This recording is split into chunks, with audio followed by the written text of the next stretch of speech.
Hi guys, there are a couple of new developments in George Floyd case. Just recently they had an interview with attorney of Tomas Lane, who was an officer holding George Floyd's feet.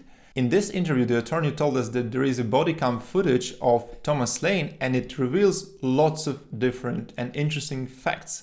And the whole story might look not exactly the same as it used to be. For some reason, CNN haven't uploaded this video to their YouTube channel, but it's still available on Cuomo Twitter. And before we're gonna watch this interview, I want to say a couple of things of toxicology results, which just came recently. Now we finally know how much fentanyl George Floyd had. According to the report, he had 11 nanograms per milliliter. Is it high or low? Later in this toxicology, you can read that fentanyl is reported to be 80 to 200 times as potent as morphine. And then it's reported that patient lost consciousness at mean plasma levels of fentanyl of 34 nanogram per milliliter. Basically, Floyd has 3 times less than this value. Then I found this paper from 2015 and it talks about some deaths related to fentanyl. They had several cases of people who died of a different combination of fentanyl and morphine.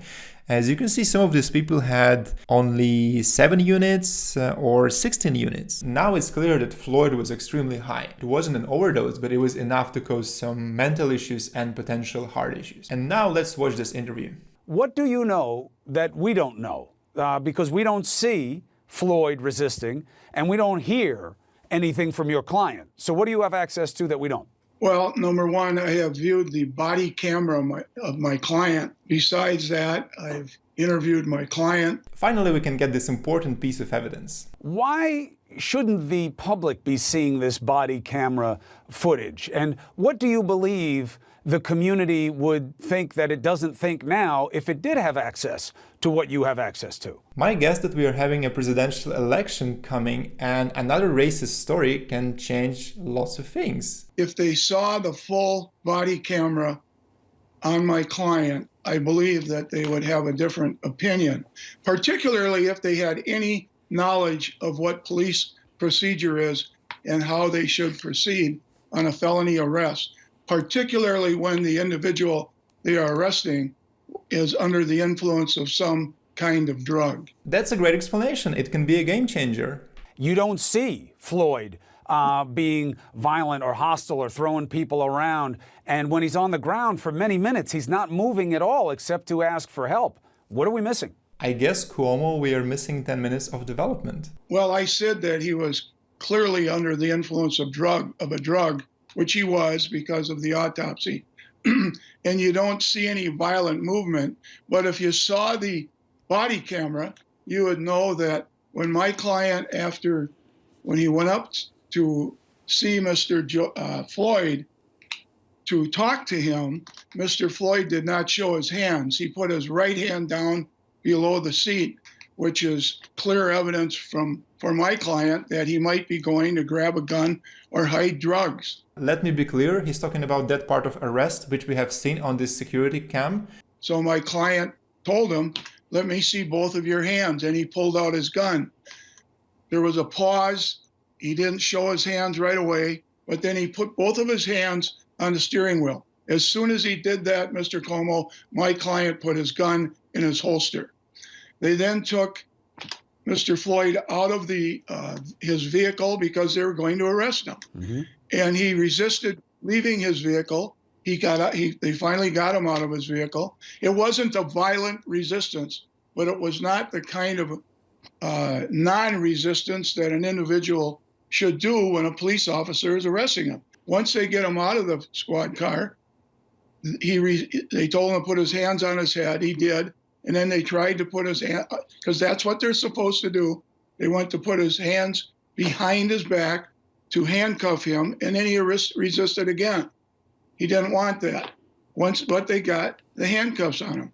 They then directed him over and sat him down on the sidewalk and went over to investigate the other 2 individuals. That's exactly what we have seen on the security cameras. Now he's going to talk about something which we haven't seen. In any event, after they talked to them, they're now going to put Mr. Floyd in the squad car.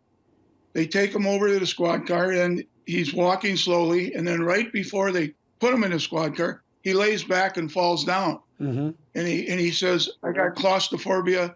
I do not want to go in that squad car. I'm not going in the squad car."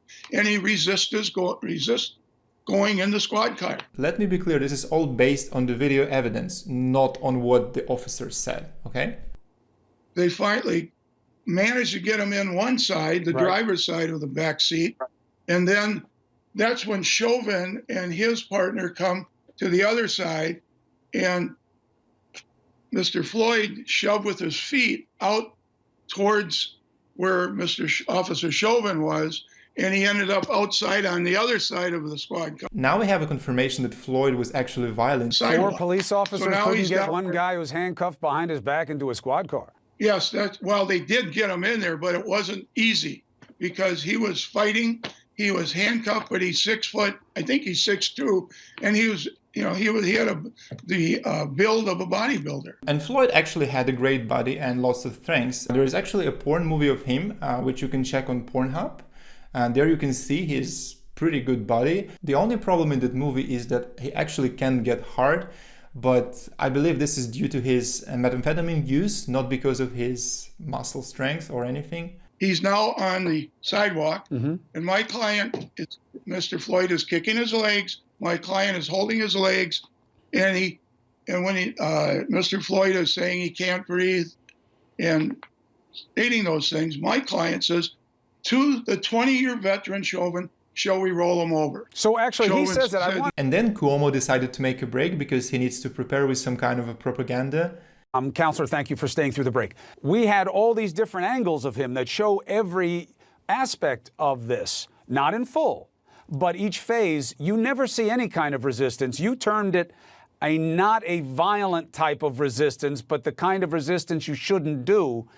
That warranted this kind of treatment, in your opinion, Counselor? I like his manipulation here because he's talking about this first part, which we all seen on the security cam, which was not violent. But the second part near that car was clearly violent, and he knows about this, but he decided to dismiss. Because CNN audience is not that smart, they cannot just roll back and listen one more time what he said. Well, I would call it a struggle. They were struggling with him, and once they got control of him, where my client was on the feet of Mr. Floyd, and Officer King was in the middle on his waist, and Chauvin was on his shoulder or neck. Neck. Cuomo said neck because he watched the video. That's questionable, by the way. How? My client, his knee is right on his neck in the video. Luckily, we have autopsy results, which shows something else. Questionable because look at the autopsy. There's not any injury to this man's hyoid bone or larynx. He didn't suffer a strangulation or an asphyxiation. But let me finish this. But also, just to be clear, that's not what the autopsy that the family did showed. And the knee is clearly on his neck, and the man is dead. So something happened, Counselor. I had a video about family autopsy. You can watch it on my channel. Basically, it was a completely forged autopsy. They had zero physical evidence as well, but they decided to say that it was an asphyxia based on the video evidence. While Mr. Floyd was moving, Lane asked, should we roll him on his side? And Officer Chauvin said, no, staying put where we got him. Now, we've got a 20-year officer here, and you got a 4-day officer in my client. He goes on, however, my client does, and says, I am worried about excited delirium or whatever. What's excited delirium? It's a situation where you've taken a lot of drugs and you get excited and you might die. That's what he was worried about. And then Chauvin says to my client again, that's why we have him on his stomach. Even in the worst scenario, only one officer should be considered guilty, not all 4. He also said, I can't breathe when they were trying to get him into the squad car. He used that at that time too. So should the police believe it? I don't know. My client's holding his feet.